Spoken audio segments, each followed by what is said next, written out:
Tennesseans lost their lives in this. Many injured, thousands without homes and power and supplies, but Tennesseans have shown up. We're the volunteer state. We've shown up by the thousands to surround our neighbors and to provide hope and to provide assistance, and it's been inspiring, and we're gonna overcome. This state knows how to do that. That's who we are. That's what we do. And government can do so much, but only the people can really provide the hope, and they're doing just that in Tennessee. Thank you very much. We're going to see some of the people that really survived, some not in good shape and some in very good shape, incredibly in good shape. But anybody in these homes, this is a swath that it went right through on this side of the street. And obviously anybody in these homes, for the most part, they were killed. Given very little warning. You get a phone call, hey, there's a tornado, and boom, it's on them. They just appeared, and we're working very hard. FEMA's doing a great job. They're doing a great job. We're told to do the absolute best. Thank you very much. Do you have any questions? Mr. President, do you have a message for the survivors? Well, I do have a message, and I have a message for the families of those that lost their lives. That we love them. They're special people. It's an incredible place, incredible state, tremendous heart. Already you see people rebuilding. I mean, it took place literally hours ago, a couple of days, and they're already rebuilding. I've never seen, we were flying over, you see the blue roofs going up. It's all over the place. They're just great people. It's a great state. And they have great leadership in this state, and that's why it's working out like it is. But still, 25 people at least, and some really very badly hurt. Very, very badly hurt. The mayor was telling me some of the houses came down, and they got here right after that happened, and people are walking out of the houses, and you might explain that, what that looked like. It was just, it's a war zone, and it's in the middle of the night. It's very, very difficult to maneuver that. But the first responders, we can't say enough about the first responders that were here, went in, they run in when everybody else is running out, and they ran in and took care of these folks, police and fire and EMS, and it was an amazing night. We had people that were so disoriented, they were wandering out down the roads and through the fields and the woods, trying to get to safety and figure out where they could go. And our great group of responders took care of them immediately, and we're so sad. They didn't know what happened. No. They just, all of a sudden, they're watching television or something, and all of a sudden they're outside walking on the street. Yeah. There was one young boy, I heard he was taken out of the house. And he was. One minute he's in his house, the next minute he's laying in his yard. It happened that fast. A couple of blocks away. Yes.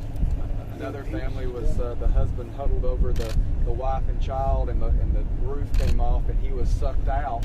They were all sucked out of the yard. They survived. But I think it's important to note too that here in Cookeville and Putnam County, while there was 25 deaths in the state, 18 of them were right here in our city and county. 8 of them on this particular street, and so we can continue to ask for prayers for our community, for these families that are going to be burying people over the next week.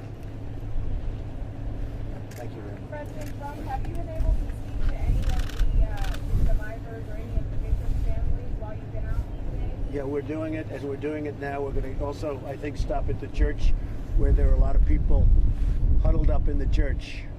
It's a cold day, and they're all huddled up. We're going to go to the church also. We're seeing some of the people over here.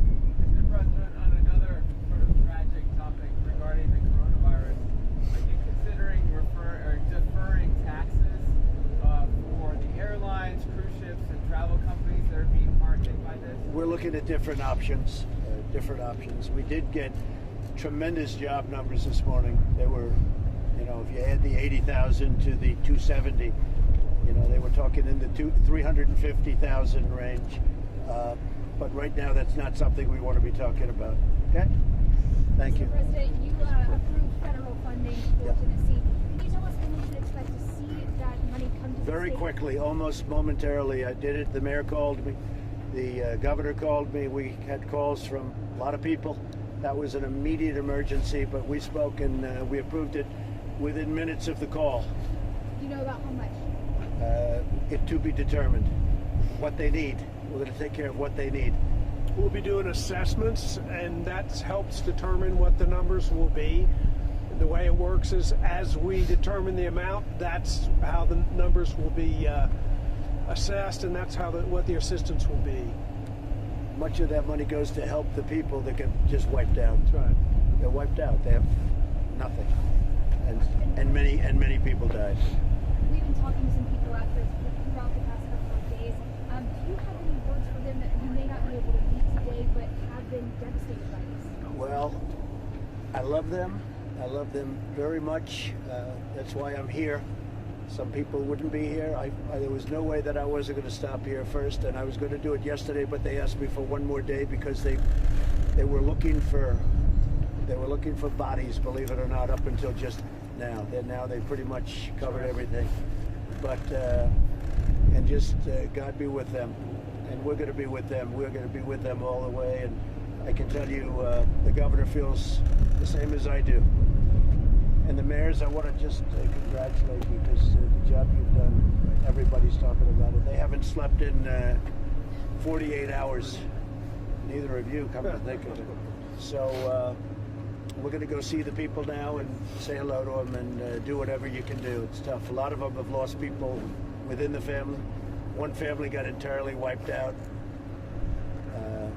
There was one case, though, I heard a young man was, an 8-year-old boy was ripped out, flown to a certain area, and dropped off at the street 2 or 3 blocks away. And they found him walking. And he said, I just flew in the air. And he was walking down the street 2 blocks away from his home. And how did his parents do? We're not sure exactly how they turned out. They were found deceased. They were deceased. He was the only They were surviving dead. member of the household. Lost his sibling as well. So it took him, and he said, I was carried by the air away from my house. He He came was- back, but his House over there Yeah. and dropped in the neighborhood back behind. he was over there, and his parents were killed, And sister. and his sister. So we're going to go see some of the folks.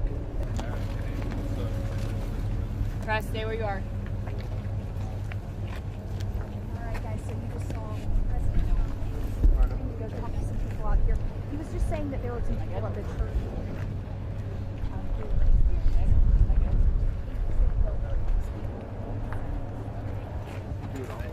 Staying in the gravel, guys. Not get in the dirt. Right here, guys. See right there, he is shaking hands with people. It looks like people who were infected died. Yep. Smile on that guy's face. I'm pushing. Oh, there's a pushing me, dude. Are you okay, Peter? I'll get down. Be careful.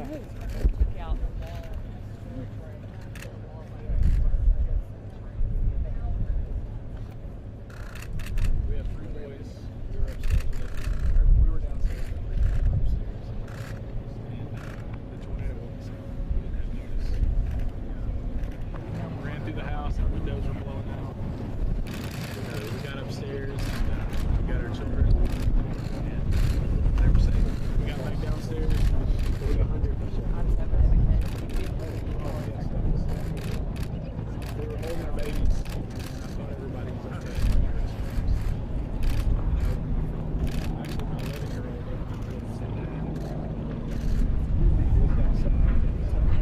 this is our best friend. Our best friend is here. So this is the pineapple.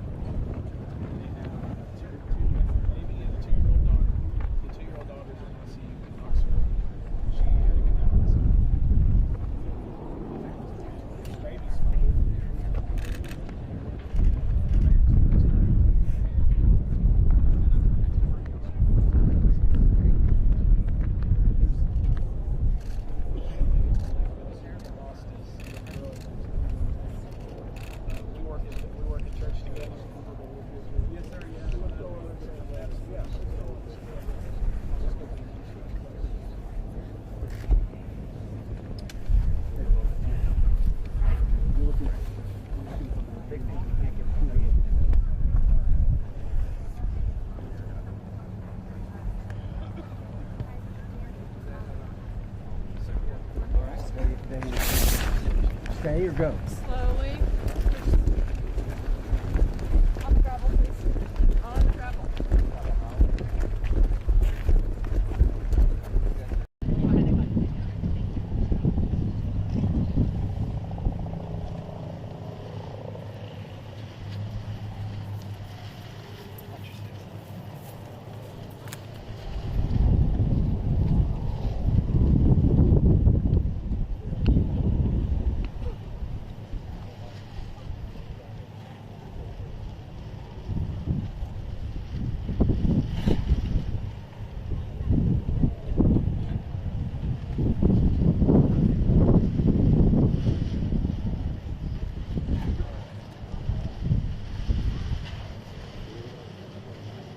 Just in case he goes, probably.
I'm not coming that way. Y'all not getting me no more. You saying, come on, come. I'm not coming there. Let's go now.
Thank you. Let's go.